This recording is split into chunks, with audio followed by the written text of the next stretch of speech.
Thank you so much for inviting me. I want to say that it is more of an honor to be invited to this kind of conference than any other conference, because it's really, especially in new media, only the grad students and younger scholars who really know what's going on. So I'm extremely flattered for that reason. Also, I went to graduate school here at CUNY, so I got my PhD in '96. So I've eaten some of those same cheese cubes. I recognize them from my days as a graduate student here in New York.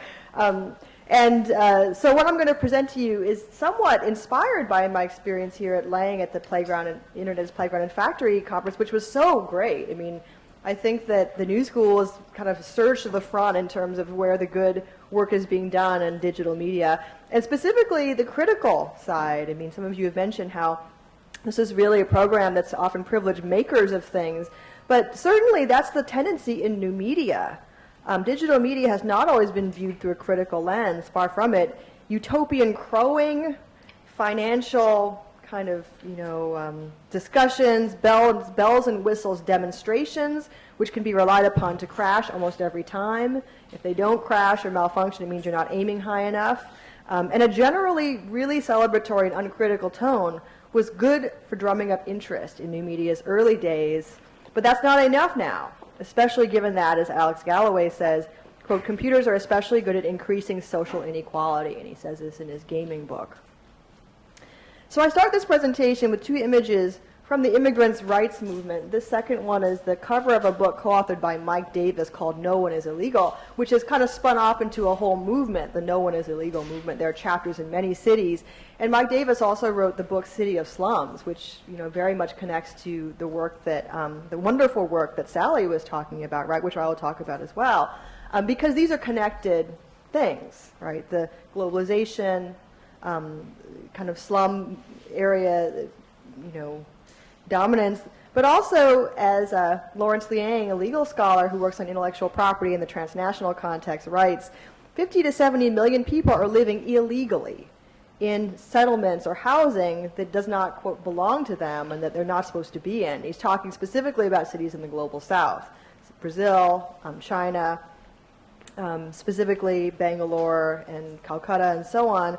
So I want to stress how similar the discourse has become around unwanted or illegal workers, border patrolling, and citizenship to the discourse in virtual worlds around gold farmers, and I'll talk about those. I talked about them before, but I know everybody was there, so I'll go over it again.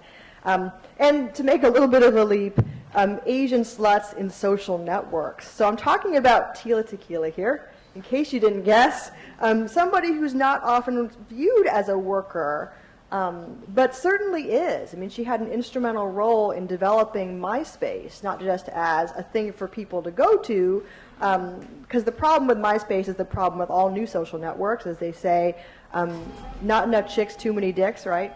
When Tom Anderson started MySpace, he didn't get people coming because there weren't enough girls.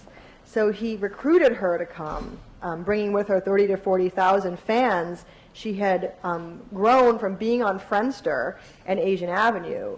And the way she had gotten those friends and those fans was by posting, of course, like kind of naked pictures of her. And so she worked very, very hard to build this very large fan base in the early days of social networking. She said she was thrown off of Friendster and then thrown off of Asian Avenue because her pictures were too hot, which was exactly the reason that Tom Anderson at MySpace wanted her to come.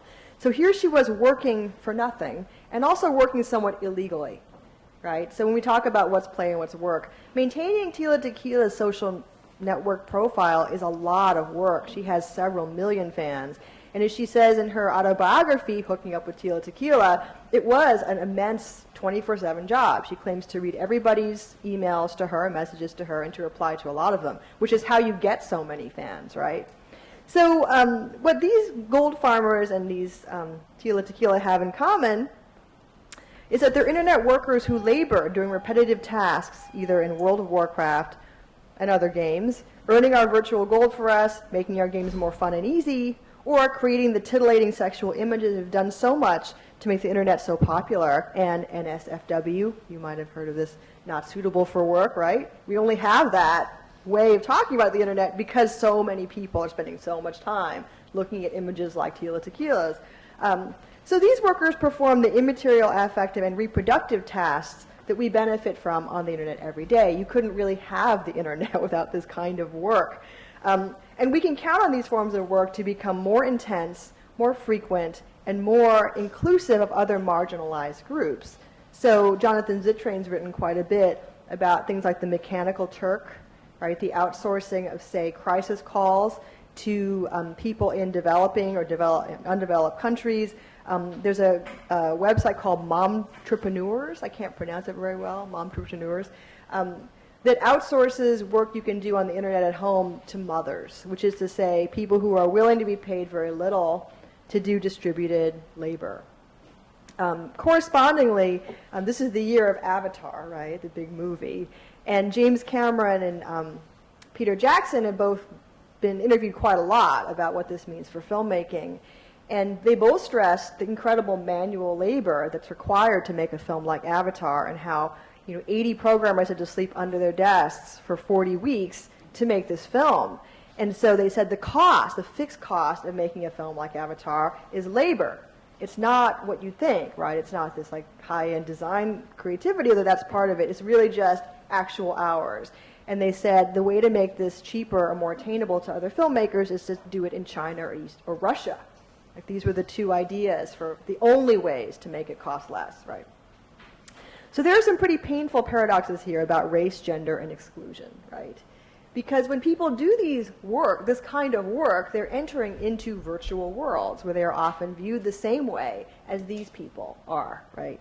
For example, the Swedish Pirate Party gets to claim status as a movement based on its file sharing and anti-copyright position.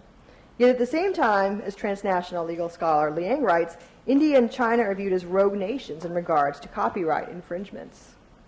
Liang dubs digital copyright law porous kind of legality because it criminalizes not our youth or Swedes, but the global south, often for whom there are no other distribution channels available. So when we think about who's an illegal worker, every time you use BitTorrent or LimeWire or one of those, you're working, right? You're distributing media. You're working for the media companies in some ways and for other users, but you're doing it kind of illegally. Nonetheless, it's a major, major form of human activity that makes the internet popular, profitable, and interesting to many people. Scholars like Henry Jenkins and Lawrence Lessig, legal scholar, want to protect this kind of some kinds of creative and transformative reappropriation of copyrighted work, but just for artists and makers. In other words, people who are already kind of on the privileged side of the digital divide.